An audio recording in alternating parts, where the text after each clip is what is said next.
Assalamualaikum warahmatullahi wabarakatuh. Hamdanillah musallian ala rasulillah la haula wala quwata illa billah. Rabbi shrahli sadri wa yassirli amri wa halul 'uqdatam min lisani yafqahu qawli. Alhamdulillah para pemudi sekalian yang dimuliakan oleh Allah, karena keilmuan, karena keistiqomahan, karena keberpegang teguhannya kepada Islam. Kita tadi sudah mendengarkan banyak sekali persoalan terkait dengan generasi ini. Izinkan saya mereviewkannya dalam 3 halaman slide gambar untuk mewakili bagaimanakah gambaran pemuda muslim hari ini. Karena yang sebenarnya kita tampilkan ini bukan orang lain.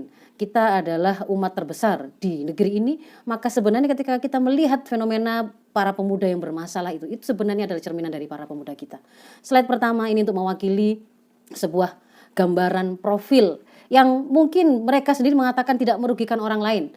Dia atau mereka cuma menghabiskan waktu di depan gadgetnya, atau menghabiskan waktu mengejar kesana sini konser dari pujaannya, atau menghabiskan waktu nongkrong di Sudirman Center ya, SJBD. Kemudian mereka mungkin melakukan aktivitas pacaran sampai hamil, tetapi itu bukan karena perkosaan, bukan karena keterpaksaan. Mereka katakan itu adalah bagian dari hak asasi. Situasi yang kita pahami bahwa bagaimanapun yang kemudian ditampilkan oleh generasi ini adalah sebuah tampilan profil yang rapuh, rusak, lemah, tidak berkualitas, jauh dari kemuliaan.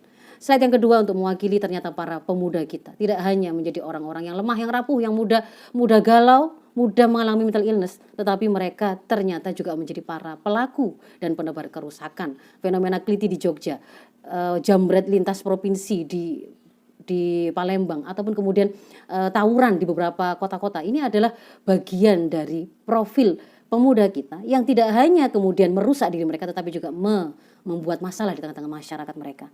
Yang ketiga, pada profil yang ketiga kita melihat bahwa memang ada generasi-generasi kita yang kemudian melakukan prestasi tanda kutip ya. Mereka memanfaatkan masa mudanya dengan bekerja. Mereka memanfaatkan kemampuan berpikir mereka untuk kemudian melakukan aksi. Tetapi sayang sekali kemudian kita lihat faktanya mereka kemudian hanya ngantri banyak menjadi generasi buruh, menjadi sekrup-sekrup industri besar. Mereka bahkan diantaranya itu ada yang menjadi komprador penjajah. Sekalipun mereka bergelar dengan titel-titel yang banyak. Mulai kita temukan Profesor Rasa Buzzer. Mereka ada pula yang kemudian meskipun dapat kesempatan kuliah ternyata menjadi plagiarisme. Bahkan kemudian di antara mereka ada yang menjadi agen perusak umat dan agamanya sendiri. Kita menemukan fenomena seperti itu. Nah, kalau kemudian ditanyakan mengapa seperti ini dan bagaimana kemudian solusinya, hari ini kita mendengar banyak sekali pakar yang kemudian menyampaikan sebuah solusi pendidikan karakter. Karakter ini harus dibenahi sehingga kemudian mereka akan menjadi profil pemuda yang kuat. Maka kalau kemudian kita mau mendudukkan karakter didefinisikan sebagai sifat, sebagai sikap, perilaku, sikap mental yang melekat pada diri seseorang ketika dia menjalani hidup. Maka kalau kemudian kita coba dudukkan di mana tempatnya karakter itu jika kita ibaratkan dengan sebuah pohon, maka dia adalah buah dari sebuah pohon. Buah apel itu hanya akan dihasilkan oleh tanaman pohon apel yang dia itu berasal dari benih bibit pohon apel. Karakter adalah buah dari pohon kepribadian yang dimiliki oleh seseorang. Maka bagaimana warna dari buah yang dihasilkan itu sejenis dengan benih yang ditanam. Kalau kita mengapresiasi dan menganggap keren profil atau karakter seseorang yang menghabiskan waktunya nongkrong di Jalan Sudirman, maka tentu akan berbeda dengan profil seorang yang dia menghabiskan 18 tahun waktunya untuk menghimpun 1 juta hadis, kemudian memerasnya hingga menjadi 7.000-an hadis yang sahih saja, mengumpulkannya dari 80.000 ulama yang meriwayatkan hadis. Tentu berbeda buah yang kita misalkan kita menginginkan, yang kita panen itu adalah profil atau karakter seorang cewek yang diberi julukan sasimo gitu ya, atau sasinem kalau hari ini kita dengar. Sana sini mau, sana sini nempel. Tentu berbeda dengan profil seorang muslimah muda yang kemudian dia menghabiskan masa mudanya, demikian juga dengan hartanya untuk memikirkan bagaimana menghasilkan tegaknya satu perguruan tinggi pertama di dunia.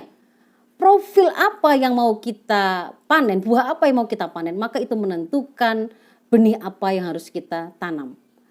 Kalau yang mau kita panen dan kemudian kita apresiasi itu adalah gaya berpakaian yang bolong-bolong di sana sini, berjalan di atas catwalk zebra cross, dianggap sebagai sesuatu yang perlu diapresiasi dan dikembangkan, dibanyakkan profil generasi seperti itu, maka itu tentu berbeda dengan karakter seorang muslimah yang dia menjaga bagaimana pakaiannya supaya senantiasa merupakan pakaian takwa dan menutup auratnya.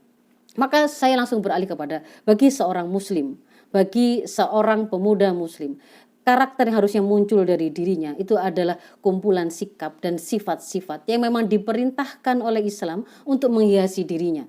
Dan itu adalah lahir dari benih Islam. Yang benih Islam itu kalau di dalam surat Ibrahim ayat 24 dikatakan itu adalah sebuah kalimah thayyibah. La ilaha illallah Muhammad Rasulullah, yaitu tauhidullah atau akidah Islam, yang darinya akan menghasilkan sebuah gambaran pohon akarnya kuat, mendesak ke dalam bumi, kokoh, dan kemudian memunculkan pohon yang dia itu kokoh, kuat, dahannya menjulang ke atas hingga kemudian berbuah sepanjang musim. Mau dia anak tadi, pemudi tadi, ada posisinya sebagai seorang pelajarkah, ataukah sebagai seorang mahasiswi kuliahankah, ataukah ketika kemudian nanti dia bekerjakah, ketika benih tadi tetap tertanam dan menghasilkan pohon kepribadian Islam, maka selama itu pula kita akan bisa melihat dan memanen buah-buah karakter-karakter mulia, tangguh, menjaga ifahnya, lemah lembut pada tempatnya, khusyuk, tidak takut mati, dan seterusnya. Maka kita kemudian perlu melihat sebenarnya apa yang kemudian bisa melahirkan dan menguatkan profil generasi muslim yang seperti itu, yang kemudian menghasilkan buah-buah karakter yang kuat seperti itu. Pan tidak ada 5 hal yang kemudian saya ingin terangkan. Yang pertama tentu adalah dari benihnya dulu. Benih itu adalah akidah Islam. Akidah Islam inilah yang membuat seorang muslim itu bisa memahami bahwa al-muhyi al-mumit itu adalah Allah. Yang menghidupkan dan mematikan adalah Allah. Sehingga dia akan tampil sebagai orang-orang yang tidak takut mati. Tidak akan takut dipersekusi. Ketika kemudian dia memiliki akidah yang kuat yang mengatakan bahwa ar-rizqu biyadillah wahdah, bahwa Allah adalah ar-razik, maka pada saat yang sama akan muncullah pada tampilan profil kepribadiannya, dia tidak akan menjadi orang yang mudah galau dan mudah gelisah ketika tidak ada uang di dompetnya, ketika kemudian ada ancaman dia dari tempat kerjanya. Karena dia paham tidak ada satu hewan melata pun dan makhluk Allah manapun sekecil apapun itu tidak diberi jaminan oleh Allah rezekinya. Akidah. Yang kedua, yang akan mengokohkan kepribadian dan profil mereka itu adalah keterkaitan akidah tadi dengan pilihan jalan hidup yang kemudian dia ambil. Akidah tadi benihnya itu akan melahirkan dan menumbuhkan pohonnya. Maka pohon itu adalah bagaimana dia menjalani setiap episode hidupnya sesuai dengan syariah yang ditetapkan, yang dibuat oleh Allah Al-Khaliq Al-Mudabbirnya.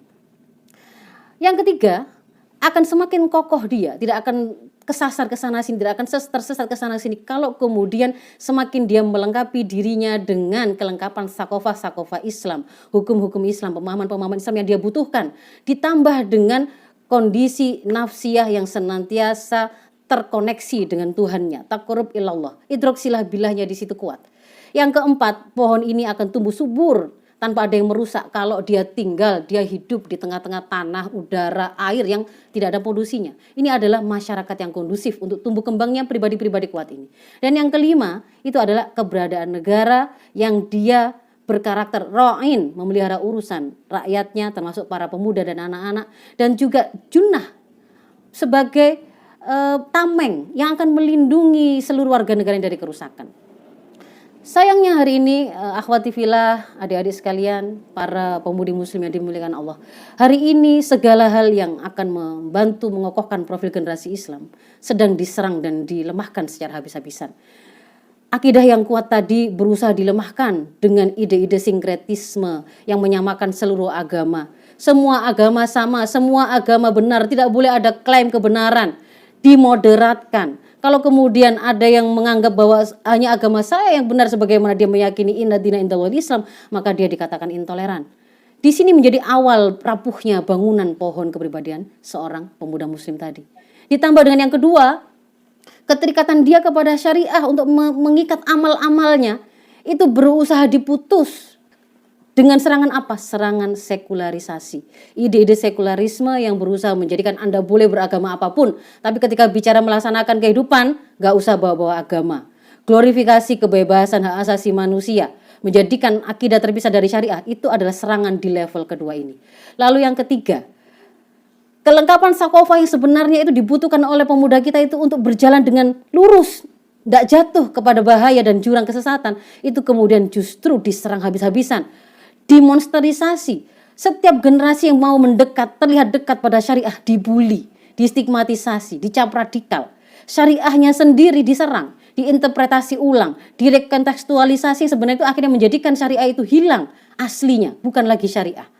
Kurikulum yang mengajarkan syariah yang menjadikan taat beragama itu sebagai output dari pendidikan juga mulai dihilangkan. Yang keempat, masyarakat yang kondusif menjadi tidak ada lagi. Sekolah besar masyarakat dirusak suasananya. Segala ide rusak apapun boleh ada di sana. Tidak ada halal haram. Materi menjadi standar penilaian.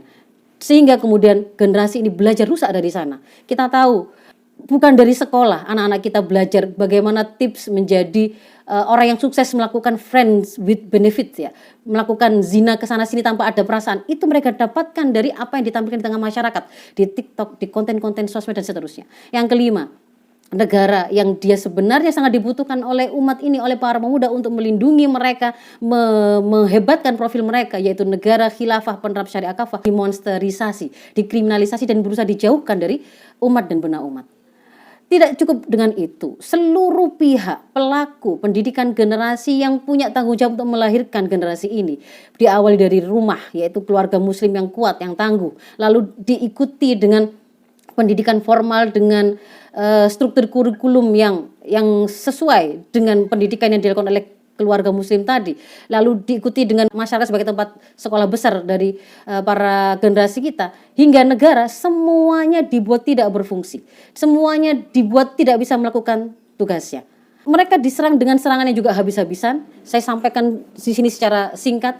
Segala isu, segala ide yang bertujuan untuk membuat para ibu tidak merasa butuh melaksanakan tugas dan tanggung jawabnya sebagai pendidik anaknya, itu adalah serangan untuk keluarga. Semua ide yang mengajari para pemuda kita, generasi kita untuk tidak perlu menikah, tidak perlu punya anak, mempertanyakan kepemimpinan suami, mempromosikan kesetaraan gender, tidak boleh ada pengaturan syariah di dalam keluarga, maka itu adalah hal-hal yang akan melemahkan keluarga. Yang berikutnya, sekolah juga dibuat menjadi tempat yang malah menghasilkan profil-profil yang justru rusak, tidak seperti yang kita harapkan tadi. Sekularisasi, kurikulum-kurikulum yang kemudian tidak sama sekali berkeinginan untuk membentuk syahsiah Islam dalam profil anak-anak kita. Hanya menjadikan mereka sebagai sekrup-sekrup industri, mengkoneksikannya dengan dunia industri, dunia usaha. Maka itu semua adalah usaha-usaha untuk melemahkan sekolah, pesantren maupun pendidikan tinggi untuk mencetak anak didik dengan karakter kepribadian Islam yang kuat. Yang berikutnya, masyarakat. Semua ide dan nilai rusak bisa dijajakan atas nama kebebasan, atas nama modernisme, kearifan lokal. Negara dalam hal ini sudah kehilangan posisinya. Dia tidak bisa menjadi roin, dia selalu merasa miskin, tidak punya cukup uang untuk menggratiskan pendidikan tinggi, untuk memenuhi kebutuhan-kebutuhan gizi warga negaranya dan seterusnya.